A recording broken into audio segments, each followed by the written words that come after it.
नमस्कार दोस्तों, राधे राधे। भाद्रपद महीने के कृष्ण पक्ष की चतुर्थी को बहुला चतुर्थी व बहुला चौथ के नाम से जाना जाता है। इस दिन संकष्टी चतुर्थी भी पड़ रही है। हिंदू पंचांग के अनुसार इस साल बहुला चतुर्थी 15 अगस्त दिन सोमवार को पड़ रही है। यह व्रत भगवान श्री कृष्ण को समर्पित होता है। इस दिन भगवान श्री कृष्ण की विधि विधान से पूजा करने पर हर मनोकामना पूरी होती है। ऐसी मान्यता है कि इस दिन भगवान श्री कृष्ण की विधि विधान से पूजा करने पर निसंतान दंपतियों को संतान की प्राप्ति होती है। इस दिन संकष्टी चतुर्थी भी पड़ रही है, तो इस दिन भगवान श्री कृष्ण के साथ भगवान श्री गणेश जी का पूजन भी अवश्य करें।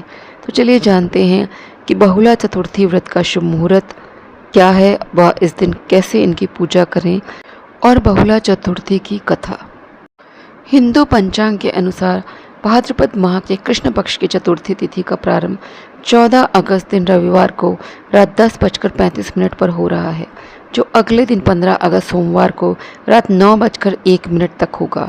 ऐसे में उदय तिथि के आधार पर बहुला चतुर्थी व्रत 15 अगस्त को रखा जाएगा। बहुला चतुर्थी पूजन विधि। बहुला चतुर्थी की सुबह जल्दी उठकर स्नान आदि करने के बाद व्रत पूजा का संकल्प लें।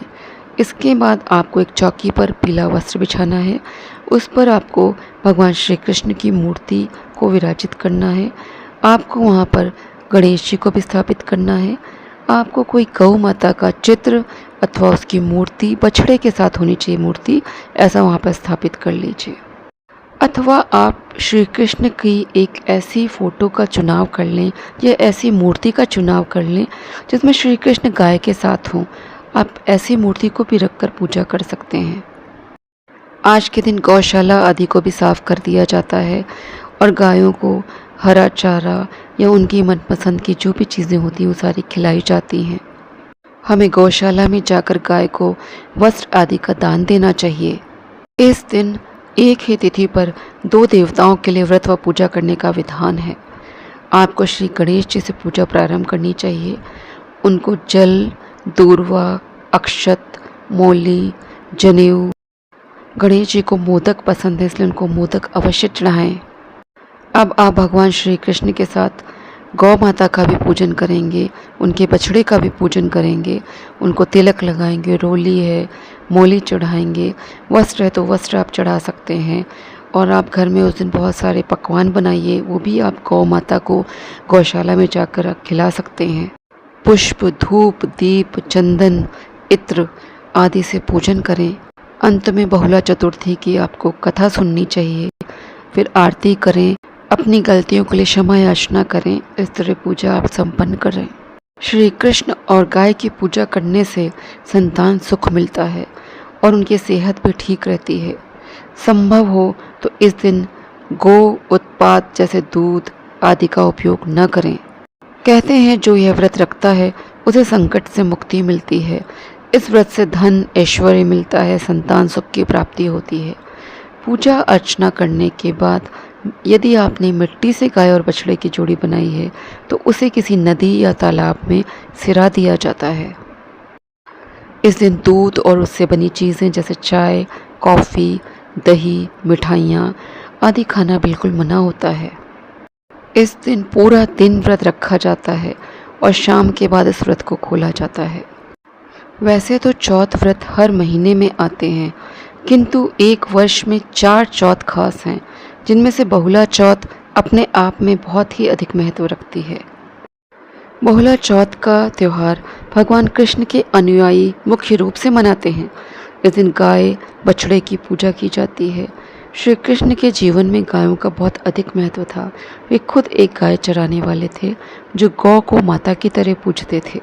बहुला चौथ व्रत कथा। विष्णु जी जब कृष्ण रूप में धरती में आए थे तब उनकी बाल लीलाएं सभी देवी देवता को भाती थीं। गोपियों के साथ उनकी रासलीला हो या माखन चोरी कर खाना, इन सभी बातों से वे सबका मन मोह लेते थे। कृष्ण जी की लीलाओं को देखने के लिए कामधेनु जाति की गाय ने बहुला के रूप में नंद की गौशाला में प्रवेश किया। कृष्ण जी को यह गाय बहुत पसंद आई। वे हमेशा उसके साथ समय बिताते थे। बहुला का एक बछड़ा भी था। जब बहुला चढ़ने के लिए जाती तब वो उसको बहुत याद करता था। एक बार जब बहुला चढ़ने के लिए जंगल गई, चढ़ते चढ़ते वो बहुत आगे निकल गई और एक शेर के पास जा पहुंची।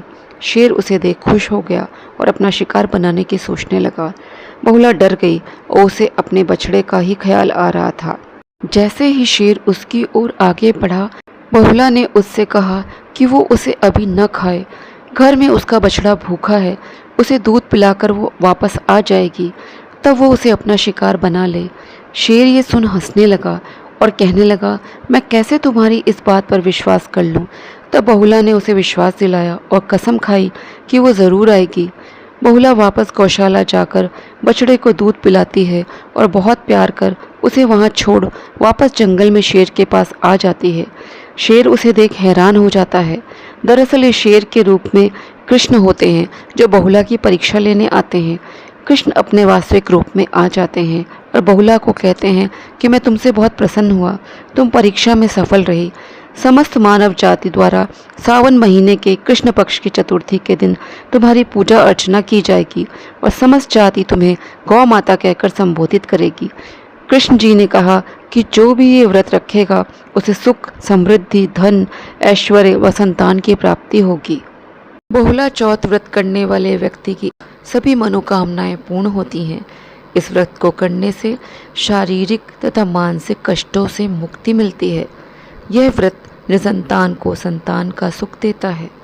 इस व्रत को करने से धन धान्य की वृद्धि होती है। व्रत करने से व्यावहारिक और मानसिक जीवन से संबंधित सभी संकट दूर हो जाते हैं। व्रती स्त्री को पुत्र, धन, सौभाग्य की प्राप्ति होती है। संतान के ऊपर आने वाले कष्ट दूर हो जाते हैं। इस दिन गाय के दूध से बनी कोई भी खाद्य सामग्री को नहीं खाना चाहिए। गाय के साथ साथ उसके बछड़े का भी आज के दिन पूजन करना चाहिए। भगवान श्री कृष्ण और गाय की वंदना करनी चाहिए। श्री कृष्ण के सिंह रूप का वंदन करना चाहिए। तो दोस्तों, आशा करती हूँ कि आज के वीडियो में दी गई जानकारी आपको उपयोगी लगी होगी। मेरे इसी चैनल पर आपको हल षष्ठी व्रत का शुभ मुहूर्त, पूजा के नियम, पूजा की विधि, पूजा की कथा अपलोडेड है, आप उसे देख सकते हैं। जन्माष्टमी में कान्हा जी को हमें क्या गिफ्ट देना चाहिए, जन्माष्टमी में हमें कान्हा जी को क्या भोग लगाना चाहिए और जन्माष्टमी के दिन हमें किस तरह से पूजा करना चाहिए, ये सारी जानकारी आपको अति शीघ्र प्राप्त हो जाएगी। तो लेटेस्ट अपडेट पाने के लिए आप चैनल को सब्सक्राइब करना ना भूलें। यदि चैनल को सब्सक्राइब कर चुके हैं तो मेरे वीडियो को यदि आप पसंद आता है तो उसको लाइक करें, शेयर करें। गणेश संकष्टी और बहुला चौथ व्रत की आप सभी को ढेर सारी शुभकामनाएं। तो दोस्तों, अब मैं यहीं पे वीडियो को समाप्त कर रही हूँ। बहुत ही जल्दी नेक्स्ट वीडियो में मिलूँगी। आप सब अपना ख्याल रखिए और जय श्री कृष्णा, जय श्री राधे।